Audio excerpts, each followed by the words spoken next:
Hello, dear listeners. Welcome to the Kalliope Archives, the podcast we created when the muse struck us, the show where we explore the feminine world in all its wonderful and beautiful shapes and forms.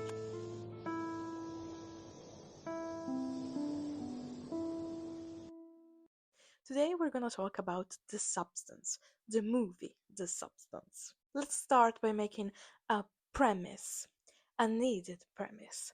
There is a profound difference between the act of looking and the act of observing, both in cinema and in real life.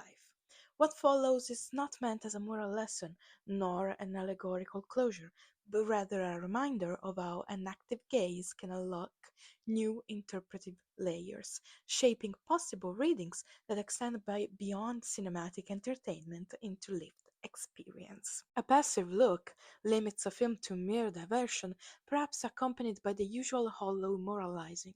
In contrast, an attentive, interpretive gaze opens a multiplicity of symbolic doors. Coralie Fargent's The Substance almost presents itself as a commercial. In many promotional posters, the two leading actresses, Margaret Qualley and Demi Moore, strike the same pose, both dressed in classic 1980s aerobics outfits, separated only by an evocative split screen and accompanied by a question central to the film.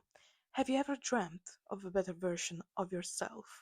Even without watching the film, it is easy to imagine that the two women are in fact the same person, two beings made of the same substance, with Elizabeth Qualley embodying the better version of Demi Moore. Everything in this film seems to have been meticulously designed, from the casting choices to the promotional campaign and posters.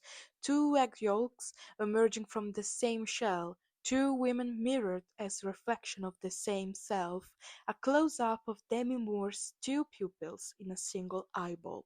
The narration and visual representation likewise follow recurring patterns and themes, among which the motive of doubling is unquestionably preeminent.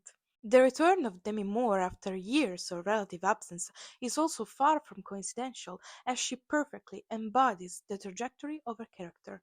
Yet the symbolic constellation constructed by this film does not end there.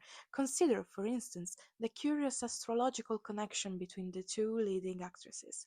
Both Margaret Qualley and Demi Moore are Scorpios with Pisces ascendants, archetypal waters suggesting depth, psychological penetration, and the porousness of identity. And there is more still.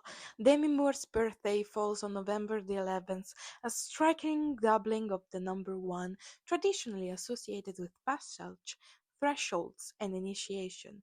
This may not be surprising, since casting often operates as a kind of hidden alchemy, aligning actors with natal charts or archetypal roles.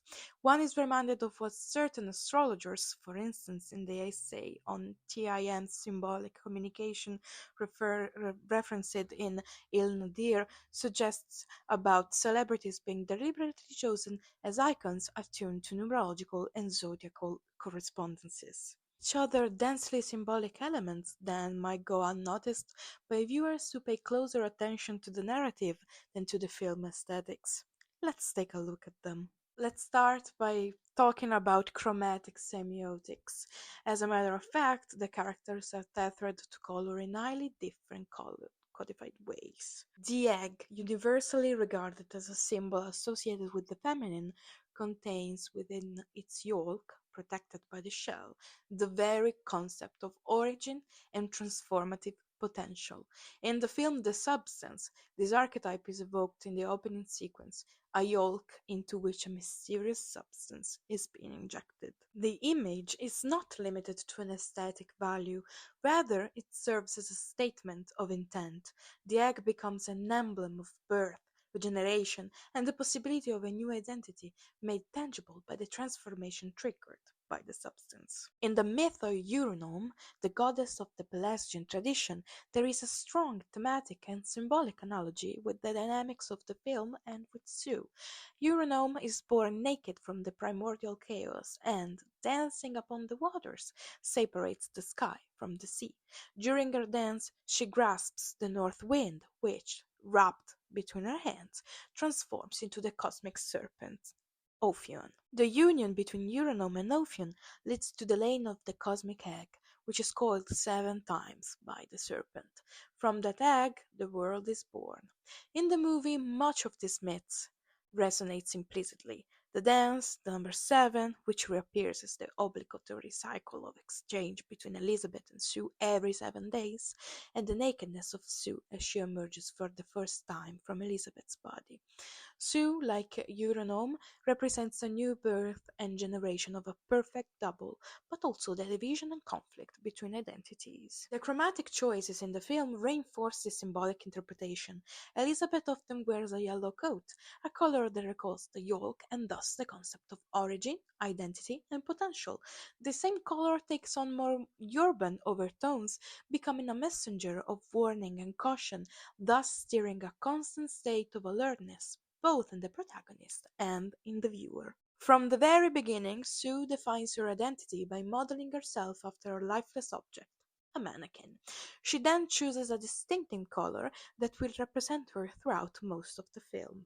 So, Sue habitually dresses in shades of pink and violet, liminal colors associated with imagination, transcendence, vulnerability, and also spiritual extension. In this context, those hues are even more reminiscent of a Barbie-like universe, synthetic, plastic, and perfectly artificial, drawing attention to her character's performative and manufactured femininity. Her world, in large part, is constructed chromatically of primary hues, almost as she were inhabiting a laboratory of perception, where all combinations emerge but none are yet stable. Beyond the semiotics of color, aesthetically these colors may also signify something else in a much more intuitive way.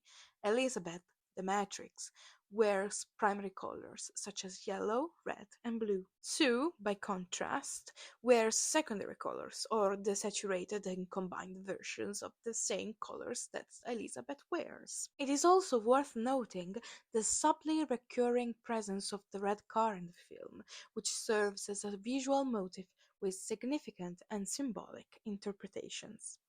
I'll leave you here with a bit of a suspense. If you were intrigued by the article you were listening to, then go read the whole thing on our website medouses.com. This is it for today's episode, so consider leaving a like and a follow to stay tuned on the Kalliope Archives.